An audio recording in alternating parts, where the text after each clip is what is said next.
Investir em dividendos, essa é uma excelente estratégia que eu vejo cada vez mais pessoas colocando em prática, principalmente com a grande quantidade de gente que está migrando da renda fixa para a renda variável devido à queda nas taxas de juros. Porém, junto com cada vez mais pessoas vindo para a Bolsa de Valores, maiores são os erros que estão sendo cometidos por essas pessoas, esses investidores iniciantes. E é por isso que nesse vídeo eu listei os 4 erros mais grotescos que você deve evitar cometer quando for utilizar a estratégia do investimento em dividendos. O meu nome é Bruno Cataoc e você está no canal do Investidor Lucrativo, seja muito bem-vindo. E só para esclarecer aqui, quando eu falo em investimento em dividendos, eu quero dizer que é aquela estratégia que as pessoas podem utilizar para formar uma carteira que seja composta por ações e fundos imobiliários que sejam bons pagadores de dividendos. Dito isso, vamos então agora para o erro de número 1, que é o de focar somente no dividend yield na hora de você tomar uma decisão de investimento em uma ação ou em um fundo imobiliário. Isso porque o dividend yield ele mede somente o quanto de dividendos que você vai receber em relação ao preço que você vai pagar por uma ação.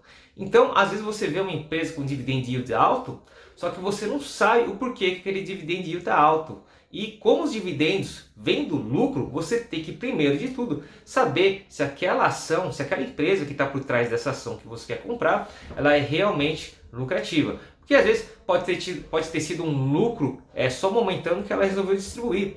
Pode ter sido N fatores que podem ter acontecido para aquele dividend yield aumentar. Sem contar que existem outras situações que podem te enganar facilmente se você olhar só para o dividend yield. Por exemplo, imagine que uma ação custa R$10 e ela paga 50 centavos em dividendos. Nesse caso, você vai ter uma ação que paga 5% de dividend yield, ou seja, o dividend yield dessa ação é de 5%. 50 centavos dividido por 10 vai dar 5%. Só que agora imagina que o preço dessa ação caiu de R$10 para R$5 e os dividend yields continuaram em 50 centavos. Dessa vez, o dividend yield vai ser de 10%, ou seja, o dividend yield dobrou de tamanho. Porém, o preço da ação caiu pela metade, foi menos 50%. Então, quando acontece isso, se você não sabe o porquê que o preço da ação caiu, você pode entrar numa verdadeira cilada. Porque quando uma ação cai tanto assim, geralmente é porque tem alguma coisa de ruim acontecendo. Principalmente se ela cai e as outras ações continuam subindo. Então você tem que saber avaliar os fundamentos dessa ação para saber se essa queda aconteceu porque a empresa perdeu fundamentos ou se é realmente uma grande oportunidade de você conseguir comprar uma ação com bons fundamentos a um preço momentaneamente barato e descontado. E o contrário também é válido. Se o dividend yield de uma empresa está muito baixo, você tem que verificar primeiro se isso é o normal da empresa e caso não seja, verificar se o preço dessa ação subiu muito. Porque quando o preço da ação sobe muito e os dividendos, o valor dos dividendos por ação continua o mesmo, é normal o dividend yield momentaneamente abaixar um pouco. Isso tem que acompanhar de perto, porque na primeira queda que der dessa ação, você pode de repente chegar lá e comprar essa ação e ter um dividend yield maior, um retorno com dividendos maior. Então você não pode nunca deixar de acompanhar uma ação porque o dividend yield está muito baixo e também não deve sair comprando qualquer ação só porque o dividend yield está muito alto. É preciso analisar os fundamentos. Erro de número 2. Continuar investindo em uma ação que interrompeu o pagamento dos dividendos. E por que isso é tão grave? Primeiro, porque se uma empresa não paga dividendos, quer dizer que se uma empresa paga dividendos e de repente parou de pagar dividendos, é porque alguma coisa de ruim aconteceu. Mas para mostrar melhor qual que é a consequência prática disso, eu resolvi colocar esse gráfico aqui que eu peguei lá no site suredividends.com, que é um site especializado em estudar as estratégias que têm relação com os dividendos. Então, nesse gráfico, você consegue ver a performance hipotética de como R$100 investidos desde 1972 a 2013 performaram de acordo com uma dessas 5 estratégias aqui. Então, aqui em roxinho, $100 teriam virado $5.997 se você tivesse investido em ações que são boas pagadoras de dividendos e que pagaram dividendos crescentes. Já o amarelinho é o resultado do quanto R$100 teriam se transformado se você tivesse investido em todas as empresas que pagam dividendos do S&P 500. O azul são os dividendos, as boas pagadoras de dividendos que não alteraram o valor dos dividendos. O verdinho são as empresas que não pagavam dividendos E esse meio rosa aqui, salmão, não sei, são justamente as empresas que pararam de pagar os dividendos em algum momento ou até mesmo que eliminaram em definitivo o pagamento de dividendos. Então você pode ver que esse salmãozinho aqui, que é o que eu acabei de falar para vocês agora, teve uma das piores performances desde 1972 até 2013. Então, é por essa razão que se uma empresa paga dividendos e do nada ela fala que vai adiar o pagamento dos dividendos e não dá uma data específica para voltar o pagamento, é melhor você considerar tirar essa empresa da sua carteira, porque as chances são de que ela tenha uma performance como essa. Você poderia ter pego, talvez você nem perca dinheiro, mas você vai deixar de ganhar muito. Tá? Você pode de repente trocar essa ação por uma outra ação que pague dividendos constantes, sem ser crescente, que você já vai estar muito mais na frente do que se continuasse com esse tipo de ação. Então esse é o segundo erro mais grave que eu vejo as pessoas cometendo ao investir na estratégia focada em recebimento de dividendos. Erro de número 3 é o de não desconfiar de empresas que têm um alto dividend yield consistente. O que eu quero dizer com isso? Não tem milagre na bolsa e nem nos fundos imobiliários, tá? Se o dividend yield de uma empresa é muito alto e você observa que o histórico desse dividend yield é alto mesmo, você tem que desconfiar. Porque, colocando de uma maneira bem simplista e bem teórica, quanto maior o risco, maior tende a ser o retorno.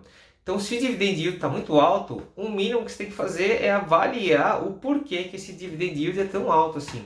Por exemplo, para fundos imobiliários. Existem fundos imobiliários que estão em período de renda mínima garantida. Então, por exemplo, o fundo às vezes ele tem um terreno e ele tem um cliente grande que vai pedir para o fundo construir um prédio, um empreendimento e vai alugar isso do próprio fundo, tá? Então o cliente do fundo fala assim, olha, enquanto a gente não encomenda para você, enquanto a prefeitura não libera as autorizações, tudo aqui, a gente vai pagando uma renda média, uma renda mínima aí garantida para vocês, para segurar. E geralmente essa renda mínima, ela tende a ter um retorno, um dividend yield mais alto, porque não tem nada ali, né, no terreno. Só tem o terreno, sim, é um patrimônio, mas não tem nada gerando dinheiro lá, é só a expectativa. Então, para atrair os investidores, o retorno tem que ser mais atraente. E nesse caso, o dividend yield acaba sendo um pouco mais alto do que a média, até mesmo muito mais alto que a média. Só que aí tem um risco embutido, né? De repente a prefeitura, por algum motivo, pode embargar a obra, pode proibir de se construir alguma coisa nesse terreno. Foi uma coisa que até aconteceu recentemente no Panambi, aqui no Morumbi. Parece que tinha um fundo, eu não sei qual que é o fundo que tinha, sei lá, tinha algum terreno lá no Panambi. Parece que a prefeitura bloqueou a construção dos empreendimentos lá. E quem tinha as cotas desse fundo acabou perdendo 95%, né, do valor das cotas aí. Então é bem complicado. Então, assim, eu sinceramente não sei se tinha um dividend yield muito alto esse fundo. Foi só para exemplificar. Mas se tem um FII pagando um dividend yield muito alto, você tem que estudar o porquê que isso está acontecendo. Geralmente são fundos imobiliários com risco maior, tá? Mesma coisa com ações. Uma ação que me vem à cabeça aqui muito rápido é a de Transmissão Paulista. E eu sei que tem muita gente que gosta porque ela está entre as maiores pagadoras de dividendos do Ibovespa, né, da Bolsa de Valores. Só que ela tem um problema aí que eu considero muito grave de governança corporativa, tá?